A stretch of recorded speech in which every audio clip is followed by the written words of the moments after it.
There's a thing that happened to you once that you've never told anyone about before. And not because it was a secret that you're trying to hide. It was because you don't know how to name it or how to even understand what it was. When it happened, you weren't anywhere that was special, per se. For about 2 seconds, you felt there was something that was nudging at you, a new mystery to be solved. You just couldn't figure out what it was. Then a flash happened, just like that, it was gone. And you were back in the moment again. You might have said to yourself, that was weird. And of course, you weren't going to tell anyone about what had just happened to yourself because what would they think, right? I know that's happened to you because it's happened to me, my friend. I know it happens. I'm going to tell you about what that thing was and why you might have dismissed it. And not to leave you hanging, I'm going to tell you how you can do something about it. But first, let me tell you about a guy that I know. I'll call him Alex because he doesn't really want me to reveal who he is.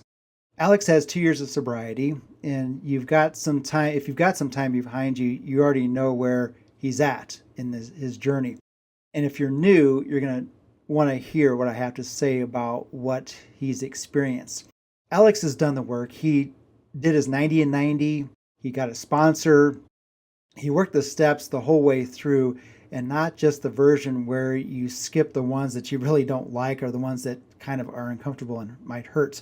He made the calls he didn't want to make, and he paid back the people he owed money to.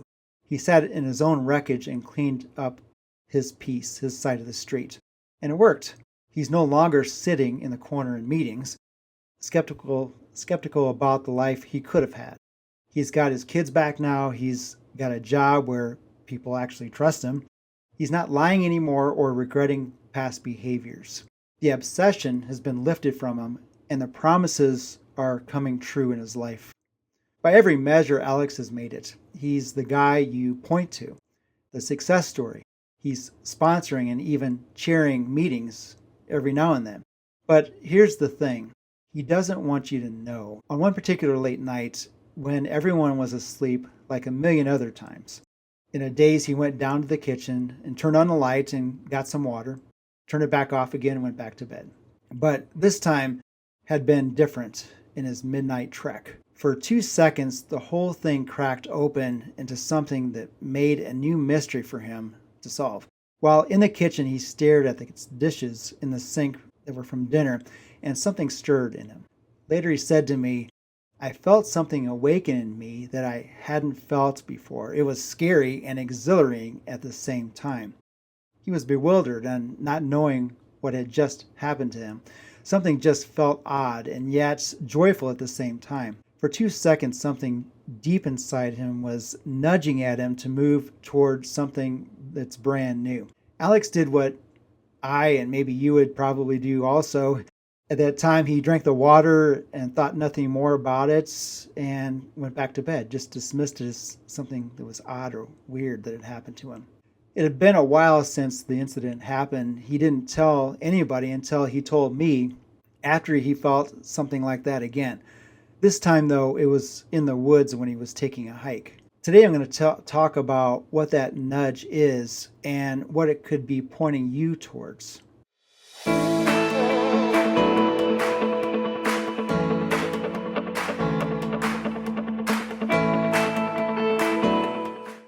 Hey, welcome in. I'm Eric Miller, the founder of New Mindset Pathways, and this is the Inner Work Podcast. Today, I'm talking to you if you've ever had a thought when getting sober, you're at the finish line, that you felt like you had arrived, that was it. And then you found out later that it was just a new door to approach and to walk through. But still, you don't have a name for what that door is because it still kind of feels like a mystery. You've done all the things that you're supposed to do, and still it just feels like there's something off, something's missing, or something that happens, and you just don't know how to describe what it is. So you did all that work, and you got better, and that's not nothing, my friend. I know this. It's enormous, and I'm not going to breeze past that because it's a huge accomplishment in your life, and I congratulate you on that journey. Today, you aren't the same insane person that you used to be, and That's pretty huge. You've gotten a new life. But there's still something in your life that's missing that I talked about, like with Alex, that he felt something, didn't know what it was, and dismissed it until he didn't. So it's quiet, it's among the good stuff that you experience in everyday life, the promises that you're experiencing. But it feels like being in a room with the lights turned off. And here's the trap you're in. And I've watched it over and over again, hundreds of times with the men that I sit with. They say things like, these men, is this it? It feels like there's something missing in my life. I know my higher power is doing for me what I can't do for myself, but I don't know how that happens or how that is. It's so confusing to me. You might be looking at everything you have, where you come from, and how others would kill for what you have today. What kind of ungratefulness is it to be standing in the life you prayed for and feeling like something's still missing? Or is the flip side of things, you're asking yourself, is this insanity returning to me again? My thinking, it feels weird, it's off, making me feel there's a new addiction that I could be having to deal with next. You shove it down. You try not to feel those things.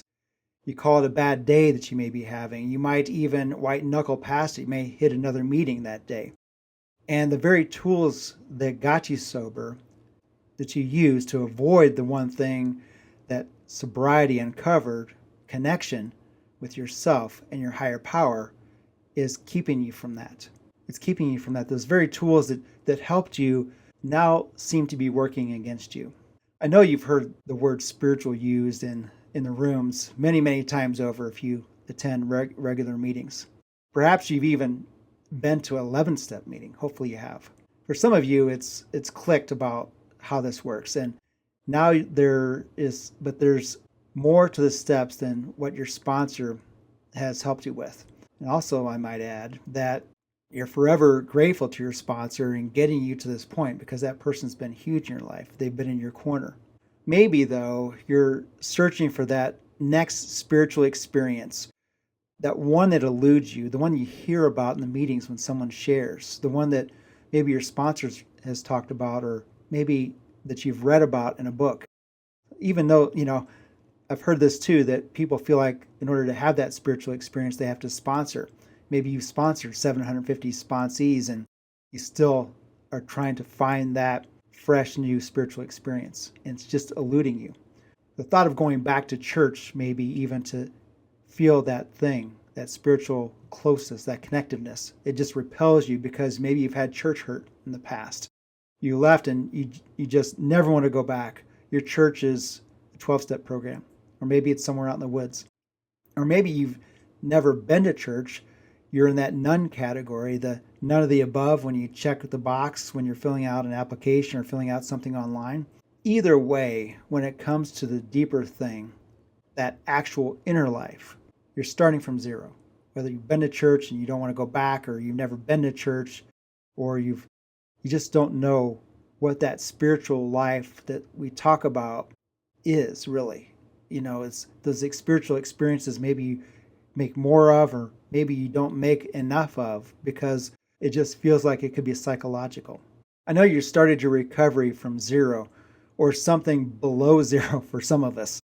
You know what it's like to start from zero. So here's what I'm going to do with our time together today, okay? I'm going to name the thing that's happened to you. Maybe it was in your kitchen, or maybe it was on your commute to work, or maybe it was out in the woods when you were hiking. Then I'm going to tell you why you might have shrugged it off. You might have thought it was something you just didn't want to deal with.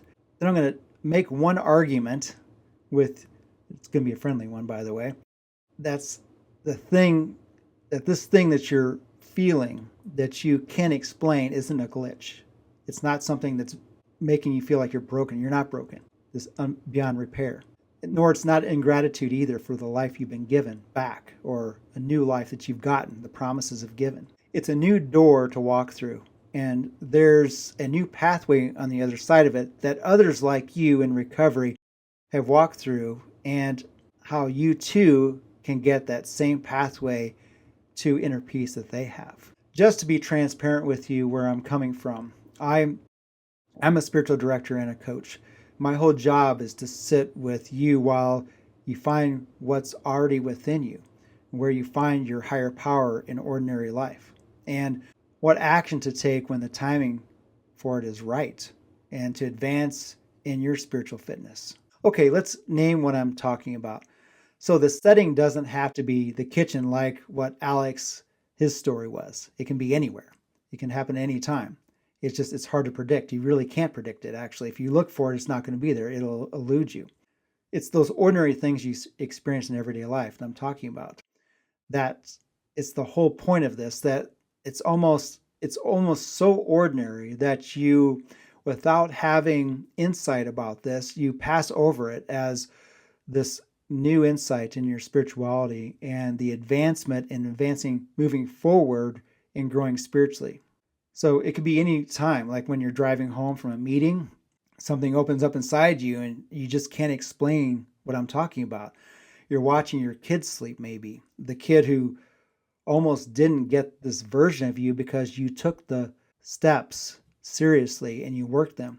Your chest is full of love for that person, that little person that you brought into this world, but there's something underneath that deep love that you have for them that you just can't explain what that is.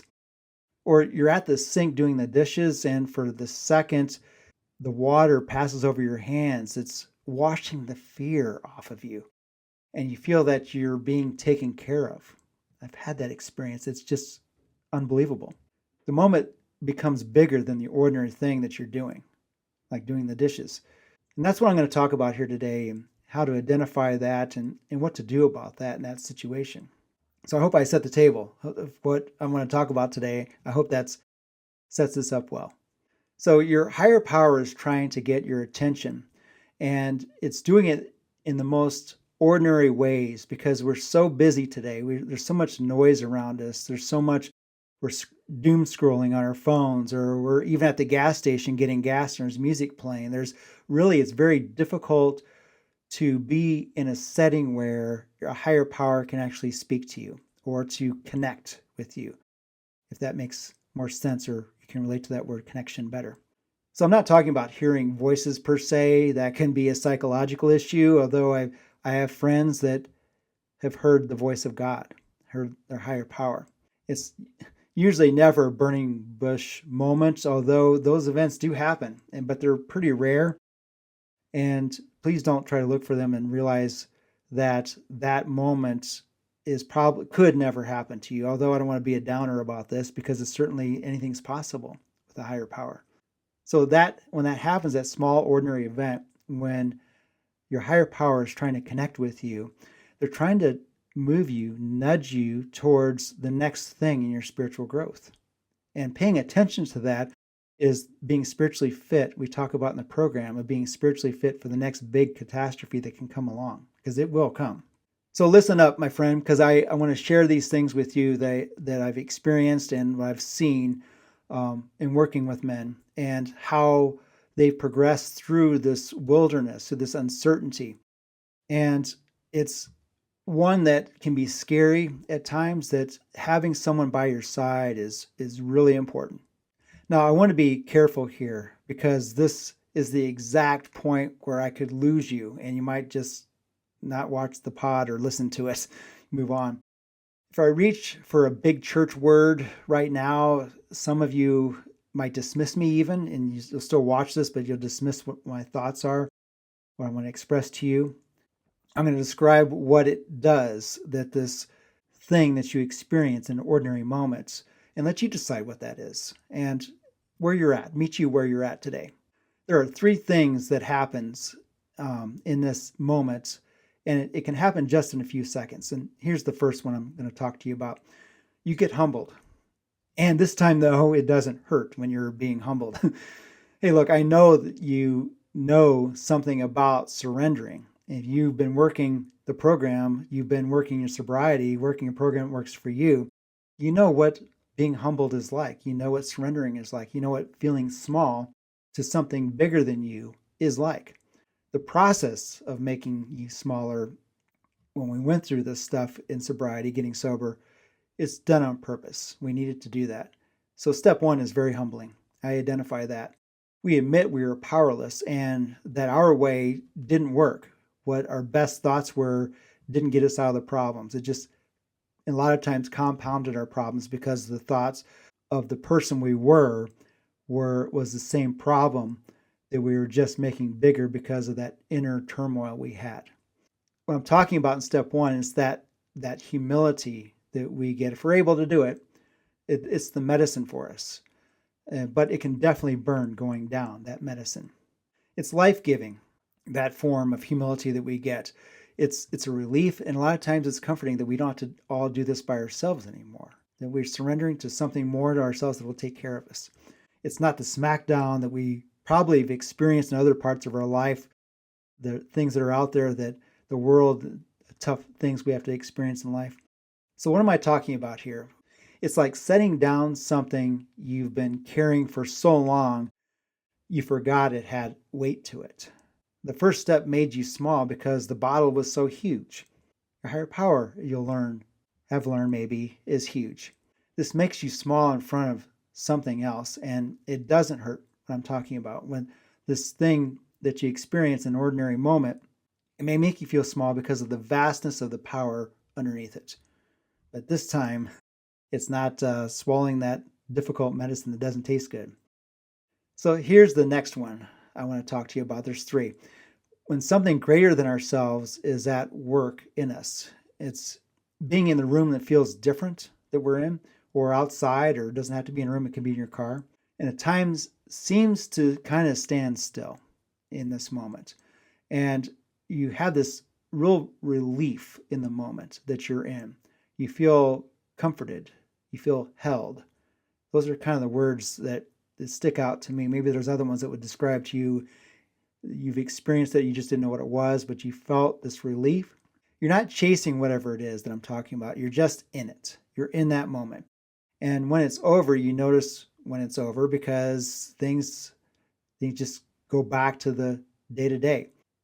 It's rare that it seems like that you're in this, so it kind of does stand out if you're paying attention to it in the silence. You spent years either running from it or the past that you've been in. I'll talk about that. Your past you're running from, or you've been terrified of the future. So recovery is a lot of the one day at a time thing because staying in the moment can be so hard that I'm talking about.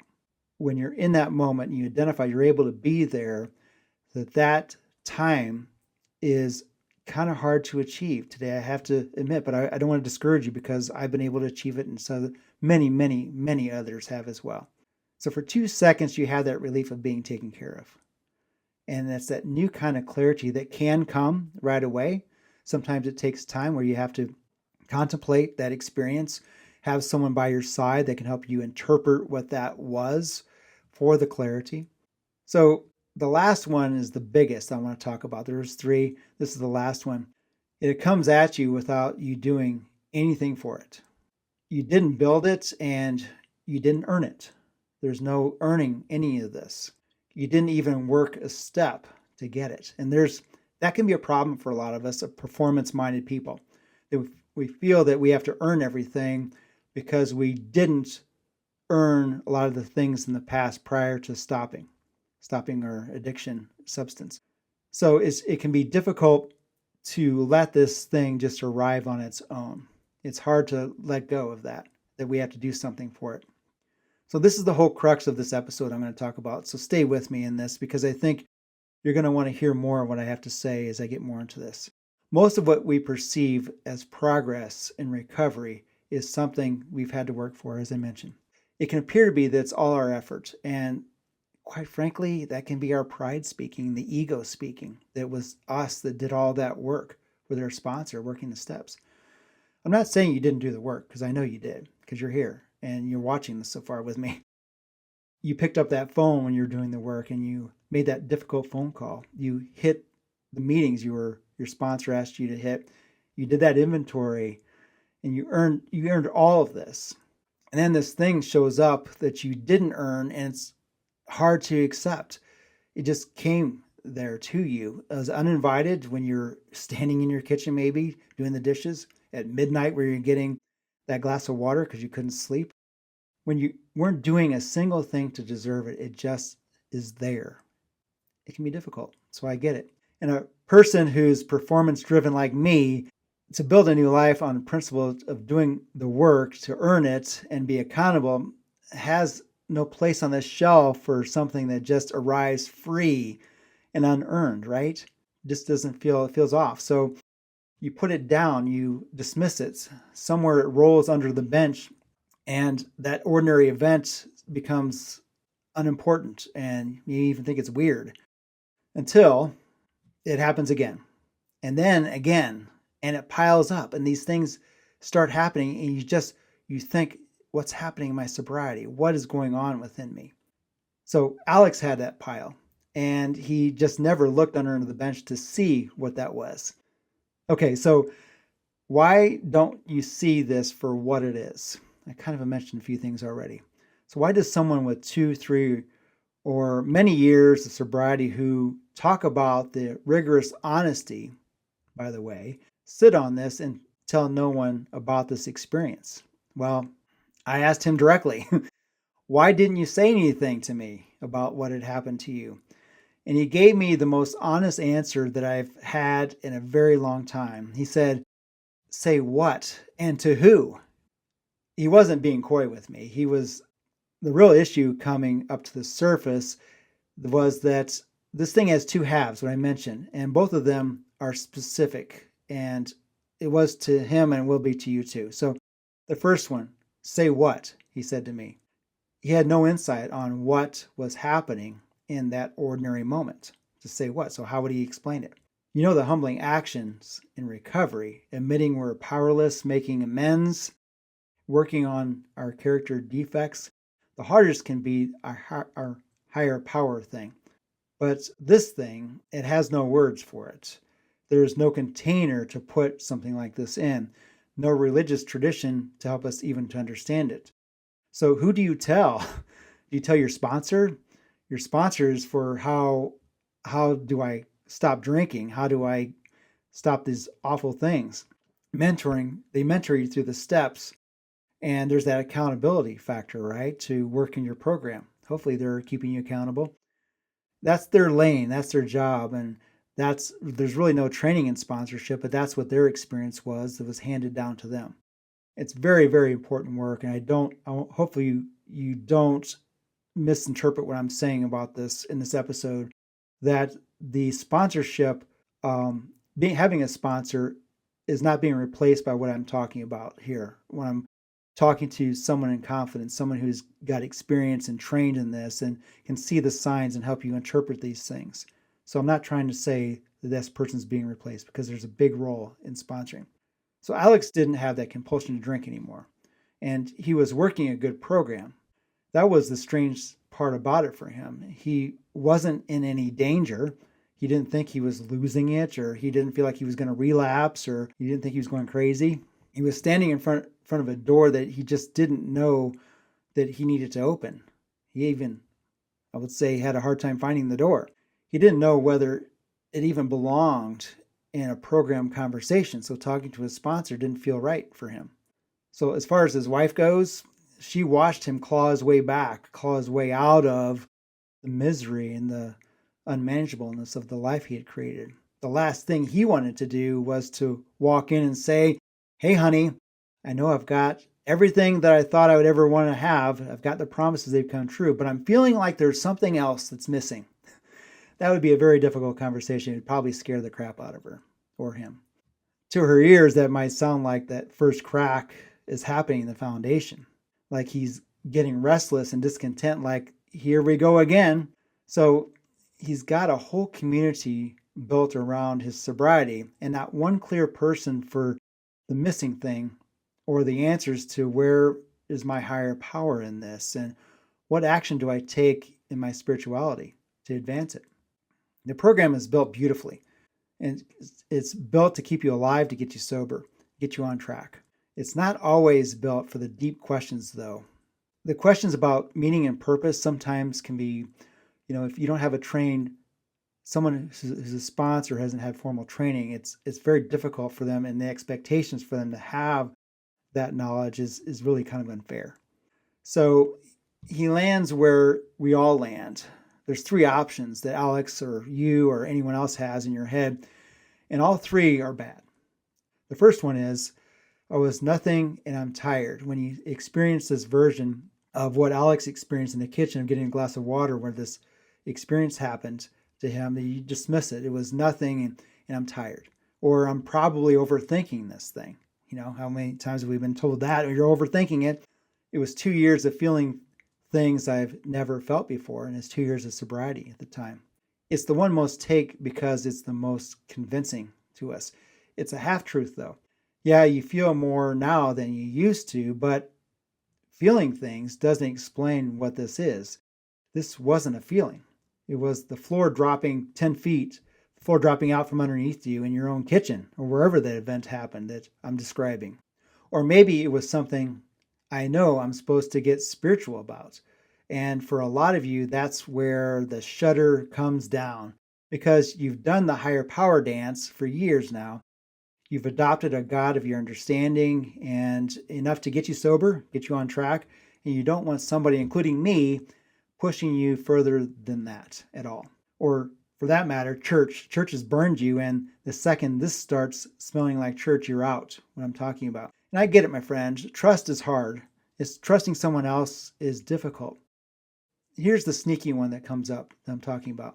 And this is real, but it's private and it's just mine, is what you're thinking. When you're thinking this sneaky thing that just can be cunning, we talk about cunning, baffling, it's private to you and it's just yours, not to share with anyone else because of judgment, or there's various reasons why that could be. Between me and whatever it was doesn't need to go anywhere else, is what you kind of come to the conclusion. Here's what I've watched over and over again studying with men over the years. The things you keep private doesn't stay pristine. It just goes flat. Those things that you keep private, and this is what I'm talking about here. Something that seems mysterious and is never followed up on doesn't sit there glowing forever. It fades and it fades and it fades and finally fades out. And then you end up thinking about that weird thing that happened to you once way back then. You dismiss it, move on. Alex told me the worst part wasn't about his experience wasn't that it faded. It's that it happened again months later, but this time he recognized it. He immediately knew exactly what it was, and he didn't shrug it off this time. He made those small choices that he wouldn't shrug it off this time and ignore it. And he didn't want to make a joke out of what it was like he had in the past. Are you ready for a one-sided argument? It's kind of a weird way to say this. We're about halfway done, so I'm going to do this now because I've hopefully got your attention. You're still with me. Do you think besides Alex, you're the only person that this has ever happened to? I don't mean to make that sound negative. You probably wouldn't even admit to it out loud, right? If you knew what it really was, that this exact thing has been happening to people forever. Some of them wrote it down, these experiences, that they've built whole ways of living actually with it as well. You might not shrug it off. Would you, if you knew that others who have been generations ago, I'm not talking about the program here, that in this experiencing things that of the ordinary, they've experienced this and they've written it down, they've helped others through it? Would you shrug that off if you knew that? Hopefully not. That thing you felt is not exotic. So I know you felt it, you just didn't know how to identify what it was. It's not rare. It's not you thinking you're crazy either. Please understand that. It's one of the most documented human experiences that there is today. Hey, look, I know you're already believing something like this is real. You have to. You have to believe this. Unless you're agnostic, your whole sobriety is built on it. The entire program rests on the idea that something bigger than you can do for you what you can't do for yourself. I know you've watched it happen in the rooms. You've watched the obsession get lifted off of other people. You've seen those people who should be dead that are standing up and sharing that miracle in a whole room full of people. You already staked your life on that claim that there's a power beyond your own willpower, a power greater than yourself that's out there. That's the thing in the kitchen. And that same energy That's the thing in the kitchen or wherever, for that matter. That same energy just showed up and stayed for 2 seconds saying, I'm here. I'm here to connect with you. I want to help you advance your spirituality. I want to help you find meaning and purpose.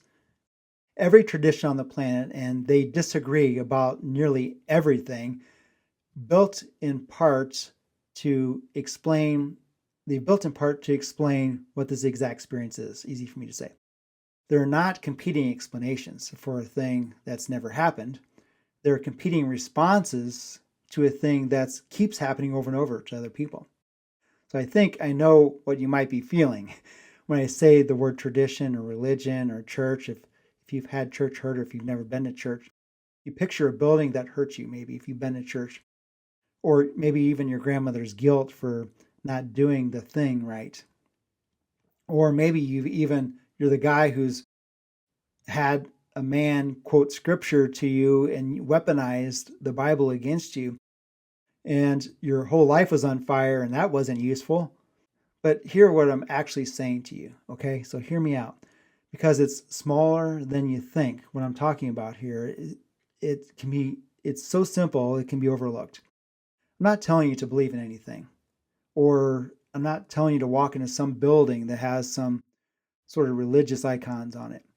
I'm telling you, other people walked ahead of you and they left notes on that pathway. You already trust this idea, by the way.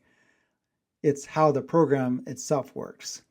Nobody invented the steps in a lab.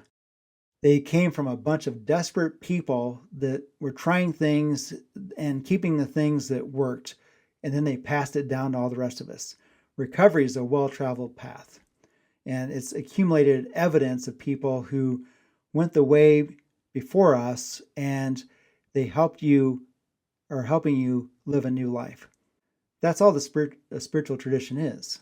It's underneath the architecture and the arguing. It's a worn pathway. And it's from those who kept walking a certain direction after it happened to them, this ordinary experience. I just want to tell you there's another stretch of path that there are footprints on it as well. So you're not alone, my friend. There's a being that's got your back and trained people that can guide you on that new pathway I'm talking about. Okay, I know that somebody's got their hand up out there 10 minutes ago, and I'm going to call on them next. He's saying, Eric, come on, man. That's just what happens when you get sober. You spend years numb, drowning everything out, and then you put the drink down, and all the feelings you've never processed come flooding to the surface. That kitchen thing is just emotion. It's backed up for decades, and it's coming out sideways right now. It's brain chemistry. It's the nervous system rewiring. There's nothing more to it than just that. These are the things I hear being said in the rooms and being said to me also. And I would say, and I do say, yeah, probably those things are also true. Also, it's an and situation. I'm serious here. I'm serious. Those things are true. Almost certainly some of those things are true, because everything you've ever felt was a physical event in a physical body. Every amends you've ever made was chemically involved. The relief in a room full of people who get you, and it involves a chemical response. So the peace you feel after a good meeting is a nervous system settling down. So when it's said it's just the feelings coming back, the operative word in the sentence isn't feelings, because you don't use that word in the rest of your recovery. You don't stand in a meeting, feel the whole room light up, and it lifts you up and think, well, that's just oxytocin, and walk out unchanged. No, you call that a gift. You might even call that God or your higher power if you have a problem with that word God. You've already decided a long time ago that it's just chemistry. It's not the whole story of what happens to you in working your program and in the rooms. You can't just switch that off only in the kitchen. Explaining how the piano works isn't the same thing as a song coming out of it. So hear me. Every bit of this is a nervous system, and it's backed up grief and a tired person at the light switch. So what does it mean to follow it? because that word might sound bigger than I mean it to be. Following it doesn't mean getting religious or joining some church. It's also not deciding what you think happened in the event. It doesn't mean there's something wrong with your program either, by the way. Following it means one thing: you stop treating it as nothing. You take it out from under the bench and you see it where it is. It's sitting in plain sight. You're not judging it. Okay, so you already know how to do this, by the way. What I'm talking about here is it should be something that's not a mystery. It's just different language, different perception in the way in which I'm presenting it. It's the same muscle that you've had in recovery that's helped build you to who you are today. The whole program is one long practice of taking the thing you'd rather bury and saying it out loud to another human being. That's the fourth and fifth step, by the way. That's getting well. How many times have you heard you're only as sick as your secrets? And this is just a new kind of secret. I'm going to share more about how to interpret. And it's a good one, though, for once. But you've been keeping it exactly the way you've used to keep all those bad secrets in the past. For Alex, following it the first time was small. He didn't share it with his sponsor. He trusted that with me over a cup of coffee. He almost let it go the way he let it go 100 times before when we sat down. But this time he didn't. He asked me, "Can I run something by you that I just can't understand?" He told me about the kitchen episode. Instead of saying something like wise, I just got quiet. And then I asked him some questions. I asked him, "Is there an invitation in this for you? Where do you see God in this, your higher power? When did you feel most alive and most grounded and most connected?" In that talk, Alex told me that he felt seen and heard for the first time in a very, very long time. He realized his higher power was in this ordinary event that he described to me. So there are 3 doors that Alex had to walk through, and they're all doors and not destinations, by the way. The first one, and you already have a name for it, it's the 11th step, prayer and meditation. The one many speed past. Admit it, maybe you have. Sought through prayer and meditation to improve our conscious contact with God, our higher power. Conscious contact. That's the whole thing I'm describing right now. Made a conscious contact. The program already told you to go looking for this, but most people never really understand what this is. The second door that Alex walked through was not to judge what his experience was that he was observing in that ordinary moment. He listened to it, he saw it, and he asked himself, is there an invitation in this for me? Where do I sense God in this experience?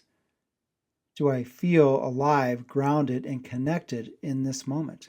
He didn't do this at first. It took him a little bit of time to figure this out, some practice. He just started off simple, though. The third door was he said it out loud to one person and somebody he felt safe with. You already know this move, my friend. It's a 5th step.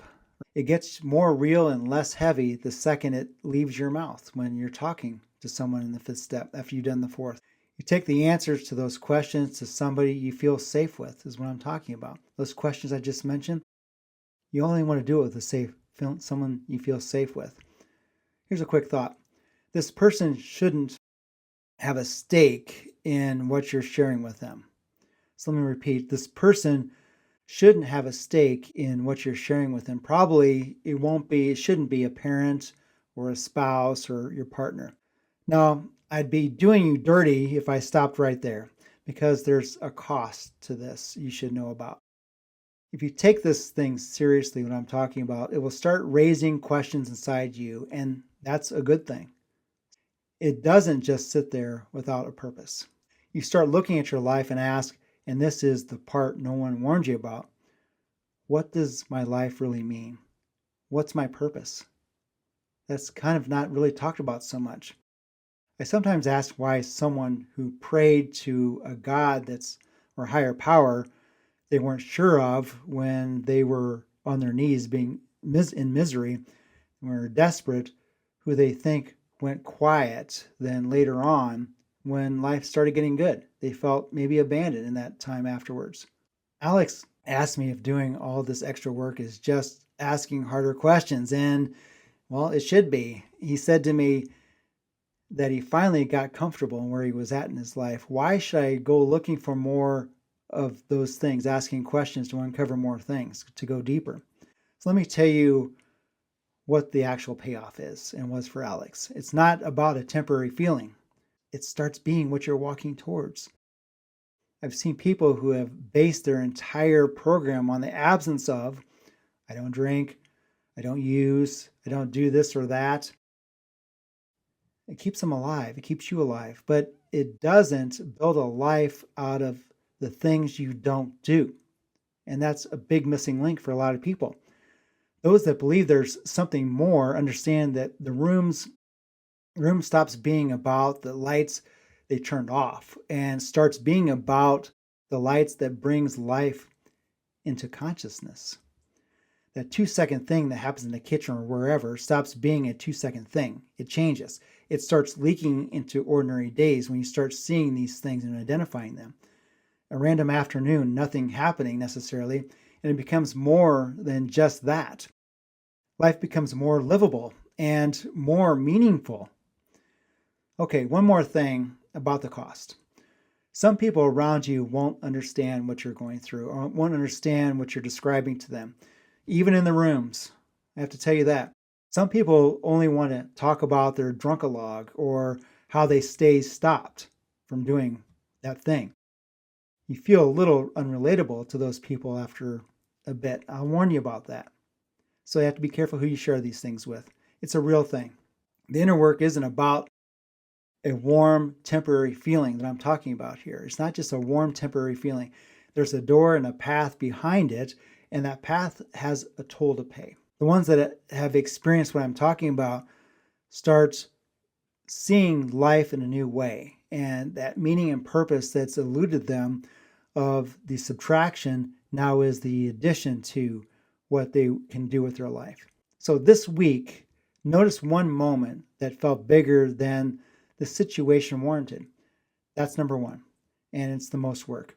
So these are all suggestions I hope you do. There's a warning here. Don't go hunting for that thing. So don't just make this a performance thing where you actually have to do it. So if it happens, it happens. If it doesn't happen this week, okay. But don't go looking for it. You'll notice it when it pops up. That moment that should feel ordinary, all of a sudden, there's a spark in it, that something is coming alive in you as a result of that moment. So it's a little bit tricky.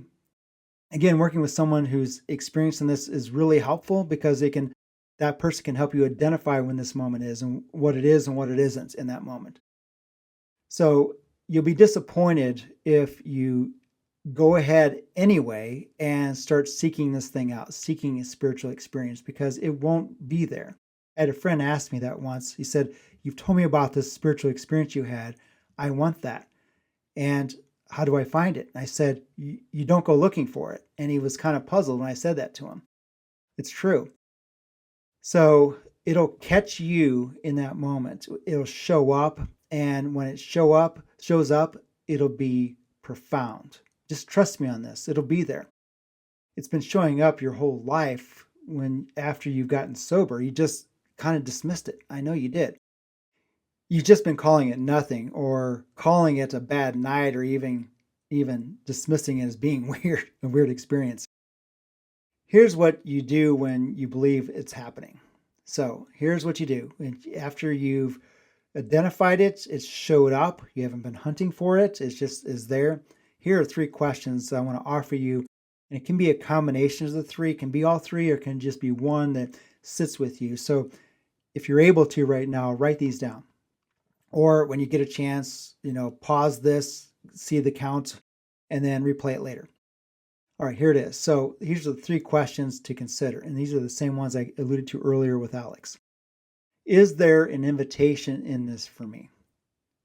Where do I sense God in this experience? That's the second one.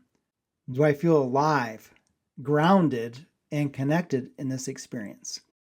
So it can be any combination of the three, all three, or just one of the three. What would following it look like the next time an event like this happened if you took it seriously?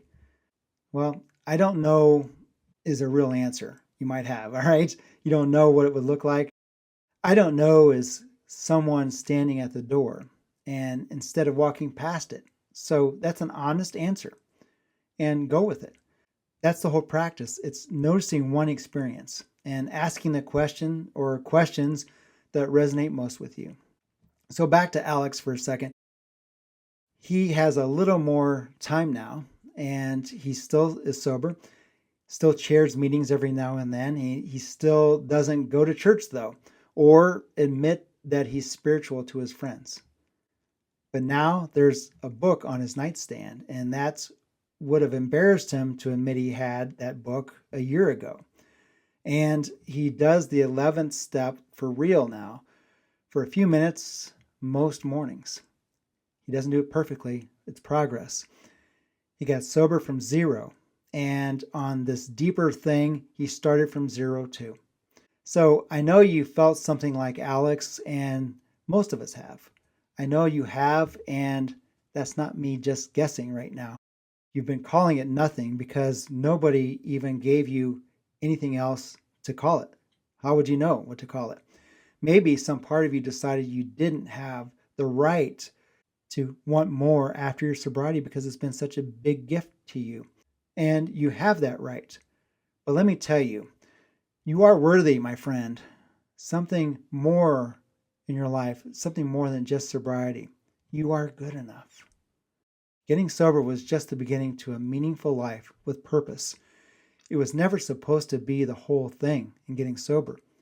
I know it's talked about, but it's more than, a lot of times it's deeper than where people want to go. So that's why they dismiss a lot of these things. They dismiss it as weird or I can't do that. So there's a pathway, and it's a worn path that I've been talking about, and many who've been exactly where you are right now, and they chose to walk it, and they have the wisdom to share with us. I've experienced, and they help us to move forward to identify this new spirituality I'm talking about. Here's the thing. You don't have to walk it today. Just stop walking past it. Just when you start seeing something out of the ordinary, sit with it, contemplate about it, share it with someone. All right, there's one more thing I want to mention here that I talked about earlier, had to do with talking to someone other than your sponsor about spiritual things. So last night I was reading step 5 in the 12 steps and 12 traditions. At the top of page 58, it says that often it was while working on this step with a sponsor or spiritual advisor. There's the word I want to say to you that I want to have stand out. That we first felt truly able to forgive others, no matter how deeply we felt we had been wronged. So being able to do this, being able to forgive someone that's deeply hurt us, that's deeply hurt you, it's no small thing. You might even call that a spiritual awakening or even a spiritual experience. There was another one it was on page 60 of the 12 and 12, towards the bottom of the page.